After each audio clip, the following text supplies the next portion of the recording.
तीन, निश्चित रूप से मानसिक, भावनात्मक और भौतिक सुख सुविधा के संदर्भ में इससे बड़ी उपलब्धि और क्या हो सकती है। अधिकांश वैज्ञानिक, कलाकार, कवि व साहित्यकार, गायक, लेखक एवं आविष्कारकों ने चेतन और अवचेतन मन के बारे में बहुत ही गहन समझदारी पाई जाती है। एक समय था जब प्रसिद्ध गायक कैरूसो को मंच पर जाने से डर लगता था। पहली बार जब वो मंच पे गए तो उनका गला डर से अवरुद्ध हो गया, उनका चेहरा पसीने से तरबतर हो गया और उसी स्थिति में उन्हें मंच से उतर जाना पड़ा। वो शर्म और घबराहट में मंच के पीछे चले गए। वो सोचने लगे, लोग हंस रहे होंगे, मैं गाने गया था पर गा नहीं सका। तब उसने स्टेज के पीछे खड़े लोगों के बीच चिल्लाकर कहा, डर मेरे मैं का गला घुटना चाहता है। फिर दोबारा उसने चिल्लाकर कहा, भागो, ये डर आपको भगाना होगा, भगाना होगा, भागो यहां से। यहां मैं का अर्थ अवचेतन मन की अपार शक्ति और विवेक से है, जिसने चिल्लाकर कहा था, भागो यहां से, मुझे अब गाना शुरू करना है। उनके अवचेतन मन से शक्ति का निर्गम हुआ। जब उन्हें दोबारा स्टेज पर बुलाया गया तो वह विश्वास के साथ स्टेज पर गए और बड़े शानदार तरीके से ओजपूर्ण एवं मधुर आवाज में गाना गाकर वहां मौजूद लोगों का दिल जीत लिया। अब आप समझ गए होंगे, कैरूसो ने मन के दो रास्तों को समझ लिया होगा। चेतन या अवचेतन मन में आपके विचारों की प्रवृत्ति के अनुकूल प्रतिक्रिया होती है।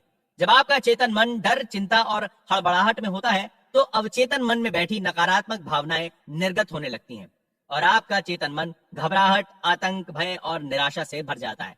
जब कभी आपके साथ ऐसा हो तो कैरूसो की तरह नकारात्मक विचारों के समक्ष पूरे साहस और विश्वास के साथ अपने मन में कहो, शांत रहो, धीरज रखो, मैं नियंत्रण में हूं, आपको मेरा आदेश मानना होगा, मेरा आप पर अधिकार है, आप यहां नहीं आ सकते, यहां आपकी जरूरत नहीं है।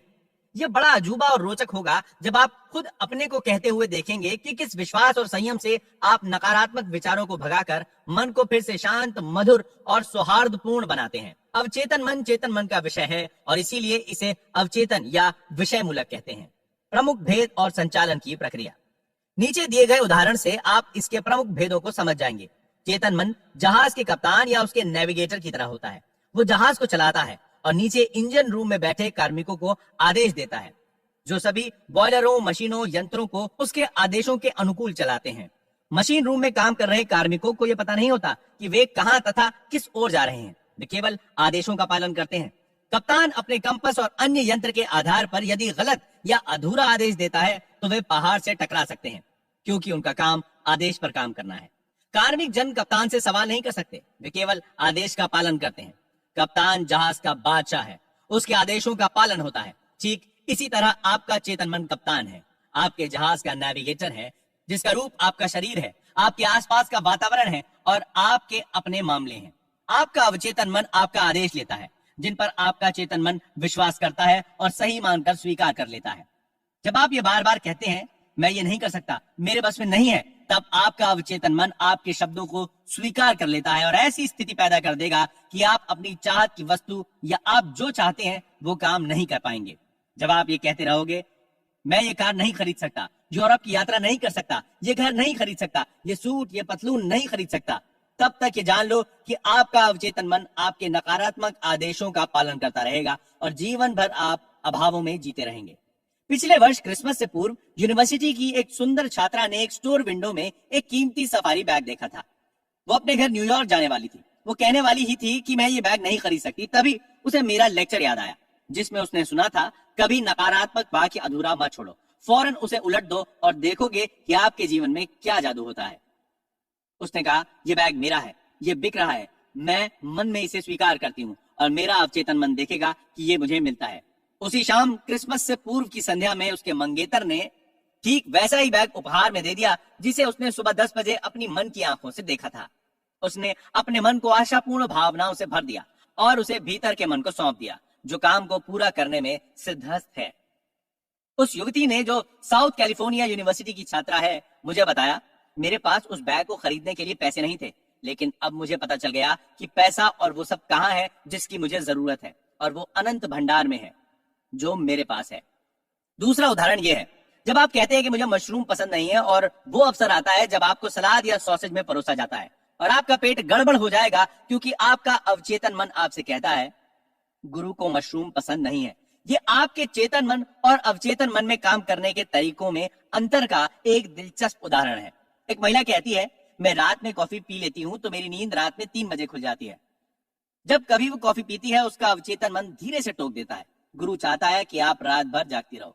आपका अवचेतन मन दिन व रात 24 घंटों काम करता है और आपके लिए, आपके फायदे के कामों में लगा रहता है। आपकी रोजमर्रा की आदतों के परिणाम आपकी गोद में डालता रहता है। कुछ महीने पहले मुझे एक महिला ने लिखा, मैं 75 साल की एक विधवा हूँ। मेरे परिवार के सब लोग अपनी अपनी जिंदगी में व्यस्त हैं। मैं अकेली पेंशन पर अपना जीवन निर्वाह कर रही हूँ। मैंने अवचेतन मन पर आपका व्याख्यान सुना था, जिसमें आपने कहा था कि विचारों को अवचेतन मन में बार बार दोहराकर विश्वास और आशा के साथ कहा जाए तो वे सफल हो जाते हैं। मैंने अक्सर आशापूर्ण भाव से दोहराना शुरू किया। कोई मुझे चाहता है, मैं एक दयालु, प्यार करने वाली आध्यात्मिक व्यक्ति से शादी करके सुखी और सुरक्षित जीवन व्यतीत कर रही हूँ। मैं इसे 2 सप्ताह तक दिन में कई बार दोहराती रही। एक दिन पास की दवा की दुकान पर मेरी भेंट एक रिटायर्ड फार्मासिस्ट से हुई। मैंने महसूस किया कि वो एक समझदार, धार्मिक और दयालु प्रवृत्ति का व्यक्ति है। वो मेरी प्रार्थना का पूर्ण रूप से उत्तर था। 1 सप्ताह के अंदर ही उसने मेरे सामने विवाह का प्रस्ताव रख दिया और अब मैं उसके साथ हनीमून पर यूरोप की यात्रा कर रही हूँ। अब मैं जान चुकी हूँ कि मेरे अवचेतन मन के विवेक ने हम दोनों को एक दैवी शक्ति के जरिए मिला दिया है। उस महिला को पहली बार ये पता चला कि खजाना उसी के पास है। उसकी प्रार्थना उसके हृदय से निकली थी और उसका निर्णय अवचेतन मन के रसाकर्षण में डूब गया, जो रचनात्मक माध्यम है।